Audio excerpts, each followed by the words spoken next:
Welcome back to the deep dive. Today, we're taking a look at a really powerful decision-making framework. Our whole mission here is to distill it for you. We're talking about the Opportunity Solution Tree, or the OST. It's a visual map, and honestly, it can completely overhaul how you think about problem solving. Right, and especially in product development, because if you work in tech or product or really any field that involves strategic thinking, you've probably seen the biggest mistake in the book. Oh, absolutely. Jumping straight to the features, someone has a complaint, and the first thing the team says is, okay, we should build X. The OST, which comes from product discovery expert Teresa Torres, it's basically the intervention you need to stop that solution-first thinking. It's the antidote to just building stuff for the sake of it, the feature factory. The OST is, at its core, a decision map. A map to It exploit. creates this, traceable path for every single action you decide to take. It forces you to connect the big business goal, the outcome, to the customer problems, the opportunities. Which then branch out into a bunch of different solutions. Yeah. And then, crucially, those are validated by low-cost experiments. It creates a logic trail. Yeah. And that makes every single product decision defensible. If you can't trace a new feature idea all the way back up that tree to the outcome, You probably shouldn't be building it. you probably shouldn't. So whether you're a product manager or just someone trying to be more rigorous in your thinking, this framework is a huge shortcut. Let's unpack its four foundational layers. Okay, so think of it as a decision tree. The very top, layer 1, that's the desired outcome. The North Star. It is your North Star. And the most important rule here is that it has to be measurable. If your outcome isn't tied to a specific metric, revenue, engagement, whatever it is, you have no idea if the work you're doing is actually successful. Yeah, you can't be fuzzy here. The source material really hammers this point. You're not aiming for something vague like better customer engagement. Yeah. You're aiming to increased trial to paid conversion by 15% in Q3 or, reduce customer support tickets by 20%. That kind of precision. And that precision dictates everything that happens below it on the tree. Once you have that, you can move down to layer 2, opportunities. And this is maybe the most critical layer of all. It really is. Because this is where you define the root problems you're trying to solve. An opportunity is a user's pain, a desire, an unmet need. It's the gap between where they are now and where they want to be. And the source material has a very, very hard rule here. You do not just invent opportunities in a meeting room. You don't. That's a huge mistake. Yeah. They have to come directly from user research. You're analyzing interview transcripts, you're watching usability tests, you're digging through support logs. The data tells you what the opportunities are. The data has to speak for itself. You might see a pattern, for example, where new users keep saying they're confused during setup. Yeah. That becomes your opportunity statement. Users feel overwhelmed by the sheer number of required onboarding steps. It's a pain point. Not a feature request. Exactly, not a feature request. So before we go further down, let's talk about something that seems a little subtle at first, but is actually key. Sub-opportunities. Why bother breaking a problem down even more? It's a great question because it can feel like an extra step, but it's about getting to the root cause. The first opportunity you identify is often too high level to be, truly actionable. So setup is too long, tells you what the problem is, but not why. Precisely. So we use sub-opportunities to do that root cause analysis. We interview a few more users about that too long setup, and we might find out it's not actually the time they object to. It's something else. It's the opacity, so you can break it down. Your sub-opportunities become users don't feel they're making adequate progress, or maybe users are forced to enter redundant information. Or users are asked for sensitive info before any trust has been built. Right. And now you've gone from this vague pain point, it's too long, to these very specific fixable barriers, a lack of progress indicators or a trust deficit. And that specificity is what lets you design a solution that actually works. Yes. Without that step, you risk building a massive solution for what might be a very small specific problem. It's about matching the scope of the fix to the scope of the real issue. Okay, that makes perfect sense. So moving down the tree, we're at layer 3, solutions. After all that work defining the problem, we finally get to brainstorm ideas. We do. And the golden rule here is divergence before convergence. For every single opportunity or sub-opportunity, you have to generate many potential solutions. Don't just stop at the first good idea that pops into your head. Never. This has to be a broad, creative effort. If you only have one solution for one opportunity, you haven't done enough discovery work. Okay, but I can see a team generating, say, 20 different solutions and then just feeling completely overwhelmed. How do you avoid that analysis paralysis? Well, that's where the structure of the OST really helps you. It's a filtering mechanism. You aren't trying to find the one perfect solution right away.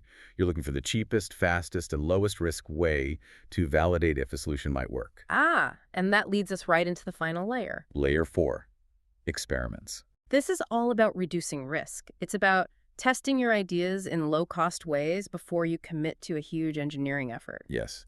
And the kind of experiment you choose really depends on what you're testing. If it's a simple copy change or maybe moving a button, an A/B test is perfect. Yeah. It's fast, it's cheap, you get hard data. But if you're testing a whole new complex user flow, an A/B test would take forever to build. It would be way too expensive. So that's where you'd use a prototype test. You mock something up in Figma, you put it in front of 5 or 10 users, and you just see if it makes sense to them. The cost's Say, just a bit of design time. and you find out if the flow is intuitive before a single line of code gets written. Exactly. Okay, then there's the famous one, the fake door test. Can you explain that one? Because it does sound a little counterintuitive. It does, but it's the ultimate measure of user intent. You put a button or a link for a feature that doesn't actually exist yet. You're not trying to trick people. No, not at all. You're trying to measure genuine interest. If you add a button that says Generate Automatic Report and you track how many people click it, you get incredibly valuable data on how much they want that feature. So if 15% of your users click that fake button, You now have strong evidence that you should actually consider building that complex AI reporting system. You've validated the desire. the big takeaway is you use the most efficient experiment that gives you enough confidence to move forward. It's all about minimizing waste. Absolutely. The OST just transforms all that chaotic research into a structured map that leads you to confident, evidence-based decisions. So now that we have the 4 layers, let's talk about the assembly line, the actual 5-step workflow a PM would use to bring this tree to life. Right. Step 1 and 2 we've basically covered. Define that measurable outcome, then do the research to find your high-level opportunities. Step 3 is that crucial analysis step. Breaking those big opportunities down into the granular sub-opportunities to find the real root cause. You have to do this before you think about solutions. It's like triage.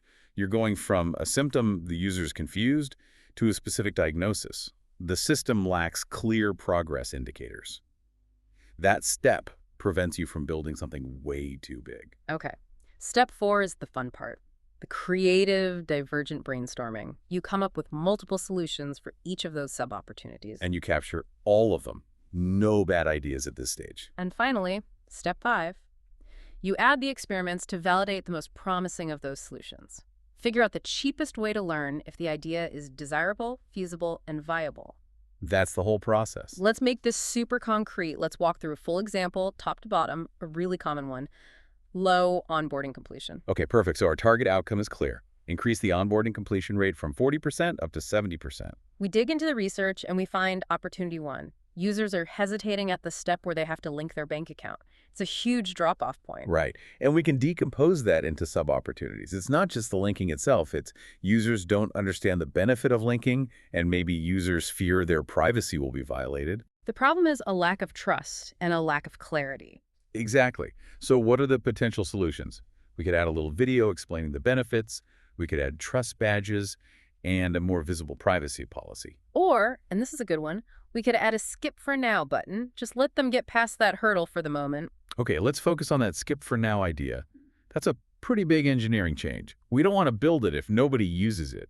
So, a perfect candidate for a... So door test. Right. You put the skip for now button on the page. When a user clicks it, it just goes to a simple pop-up that says coming soon. And if that button gets, say, 25% of the clicks, you've just validated the desire for that feature. You can prioritize building the full thing with real confidence. Okay, let's take another one. Opportunity 2. Users are dropping off when they hit a wall of legal text. The sub-opportunity is pretty obvious there.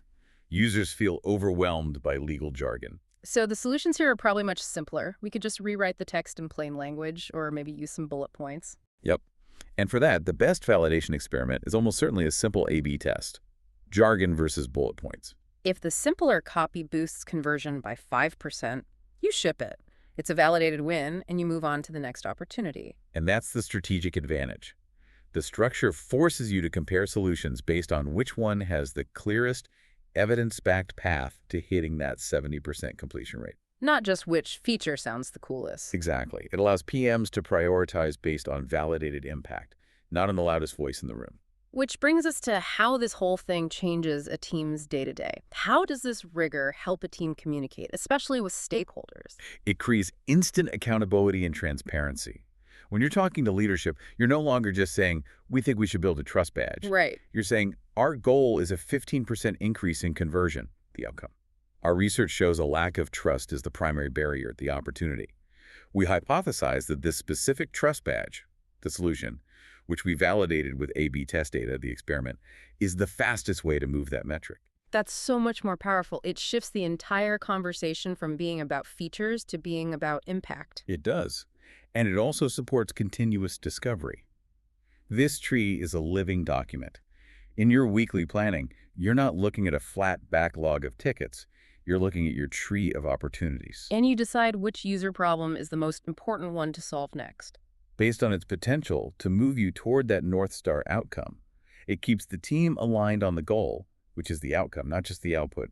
It helps you avoid building things fast, and instead helps you focus on building the right thing. And if someone comes along with a clever new feature idea and you can't map it back to a real opportunity on that tree, You have the evidence you need to say no, or at least not now. It saves so much wasted effort. So to wrap this all up, the key takeaways for you listening, the opportunity solution tray. It's more than just a diagram. It's a whole strategic system. You connect your goals, your users' problems, a whole bunch of potential solutions, and the experiments that validate them into one single traceable structure. It's really the ultimate framework for fighting that solution-first thinking and for making sure all your work is rooted in actual customer evidence. And that it's all mapped directly to a measurable business goal. Now, for that final thought to take with you, we've talked a lot about product metrics here, but the core idea of the OST focusing on the problem before the solution is, well, it's universal. Right. So think about a goal in your own life, maybe a professional one, maybe a personal project you're struggling with. Have you jumped straight to a solution like, I need to buy this specific online course, or I need to hire this specific person? Or have you stopped to really map out the underlying opportunities? What are the actual problems, the real barriers, the friction points that are standing in your way? Applying that problem-first mindset, even outside of product, can bring so much clarity and save you just a massive amount of time and effort. Think about the outcome, define the barriers, brainstorm solutions, and then find the cheapest way to test which one actually works. Thanks for joining us for the deep dive. We'll see you next time.